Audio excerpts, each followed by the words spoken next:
Lebanon জুড়ে একযোগে পেজার বিস্ফোরণের ঘটনায় চারদিকে শোরগোল পড়ে গেছে। দেশটির সশস্ত্র গোষ্ঠী হিজবুল্লাহ মূলত নিজেদের মধ্যে যোগাযোগের জন্য ছোট এই যন্ত্র ব্যবহার করে।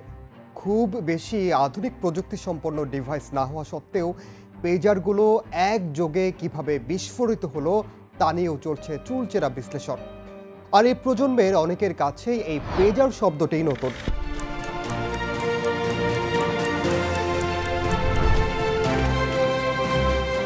মোবাইল, ইন্টারনেট এবং এআই এর যুগে পেজার আসলে কেমন যোগাযোগ প্রযুক্তি?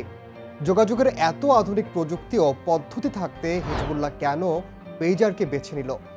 পেজার ব্যবহারের সুবিধা কি, আর কিভাবেই বা যোগাযোগ যন্ত্র পেজারগুলো বোমায় পরিণত হলো, তাই জানাবো এবারের দৃশ্যপটে। সঙ্গে আছি আমি ওমর ইনাম।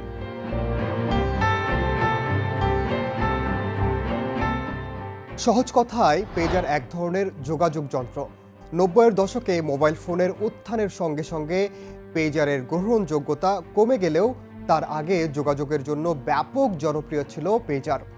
মোবাইলের মতো ভয়েস কলে কথা বলা না গেলেও পেজার দিয়ে বার্তা পাঠানো যায়। আর এই সময়ে এসে হিজবুল্লাহ এই পেজারকেই যোগাযোগের অন্যতম মাধ্যম হিসেবে বেছে নিয়েছে।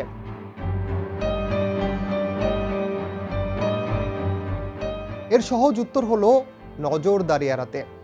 মোবাইল ফোনে খুব সহজেই অবস্থান শনাক্ত করা সম্ভব, কিন্তু পেজারে এটা সম্ভব নয়, কেননা এই যন্ত্রে অত আধুনিক প্রযুক্তি বা উপাদান ব্যবহার করা হয়নি। পেজার এক ধরনের বেতার টেলিযোগাযোগ যন্ত্র, অর্থাৎ তারবিহীন যোগাযোগ যন্ত্র। শুধুমাত্র আলফা নিউমেরিক বা বার্তা দিয়ে যোগাযোগ করা যায়। যেহেতু মোবাইল ফোন ব্যবহার ঝুঁকিপূর্ণ, তাই হিজবুল্লাহর সদস্যরা অনেক আগেই মুঠোফোন ব্যবহার বাদ দিয়েছে।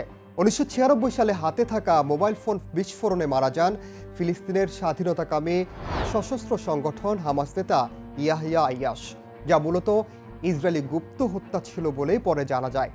সেই ঘটনার পর থেকে মুঠোফোন বাদ দিয়ে পেজারের দিকে ঝুঁকে হিজবুল্লাহ।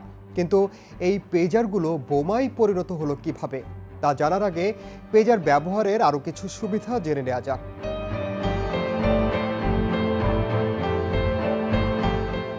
অবস্থান শনাক্তকরণ এড়ানো ছাড়াও আরও বেশ কিছু দারুণ সুবিধা রয়েছে এই পেজারের। এখন মোবাইল নেটওয়ার্কের অনেক বড় ও বিস্তৃত নেটওয়ার্ক থাকলেও শুরুর দিকে কিন্তু তা ছিল না। তখন মোবাইল ফোনের তুলনায় পেজারের সবচেয়ে বড় কভারেজ এরিয়া ছিল, অর্থাৎ অনেক বড় এলাকা জুড়ে পেজার কাজ করত। বিশেষ করে প্রত্যন্ত অঞ্চলে যেখানে সেলুলার সিগন্যাল দুর্বল, সেখানে নির্ভরযোগ্য যোগাযোগ মাধ্যম হিসেবে কাজ করত পেজার।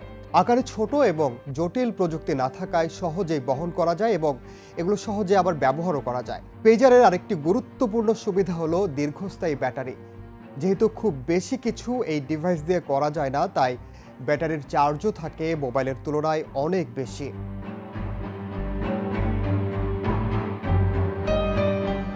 সামান্য যোগাযোগ যন্ত্র কিভাবে বিস্ফোরকে পরিণত হলো, সেই প্রশ্নের উত্তর খোঁজার চেষ্টা করছেন নিরাপত্তা বিশেষজ্ঞরা।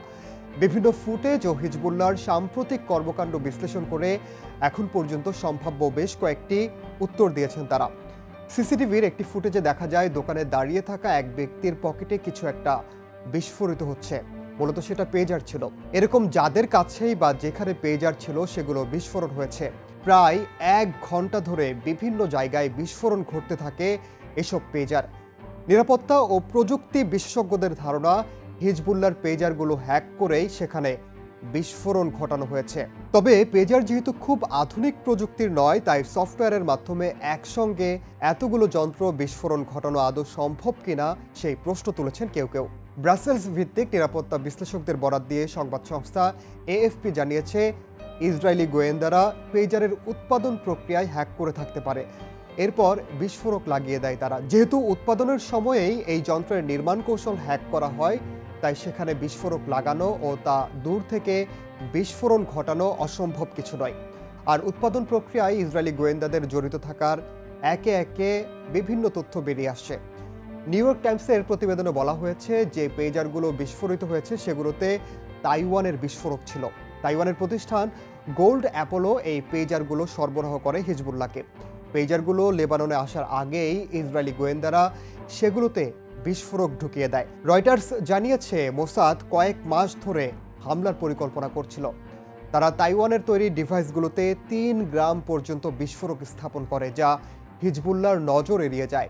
পেজারগুলোতে একটি কোড ওয়ার্ড পাঠিয়ে সেগুলো বিস্ফোরণ ঘটানো হয় বলেও জানায় গণমাধ্যমটি। আবার হিজবুল্লাহর কর্মকর্তারা বলছেন, তারা যে পেজারগুলো ব্যবহার করতেন সেগুলো লিথিয়াম ব্যাটারি দিয়ে বানানো, আর এই লিথিয়াম ব্যাটারি বিস্ফোরণের কারণ।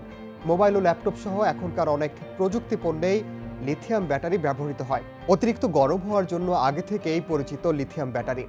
এ ধরনের ব্যাটারি গরম হয়ে গেলে গলে যাওয়া, ধোঁয়া তৈরি করা, এমনকি আগুনও লেগে যেতে পারে। তাই এখন পর্যন্ত এটা স্পষ্ট আসলেই কি পেজারে হ্যাক করে, অর্থাৎ নির্মাণ প্রক্রিয়ায় হ্যাক করে সেগুলো বিস্ফোরণ ঘটানো হয়েছিল কিনা। তবে খুব শিগগিরই এই বিষয়ে আরও অনেক তথ্য আসতে পারে বলে ধারণা করছেন নিরাপত্তা বিশ্লেষকরা।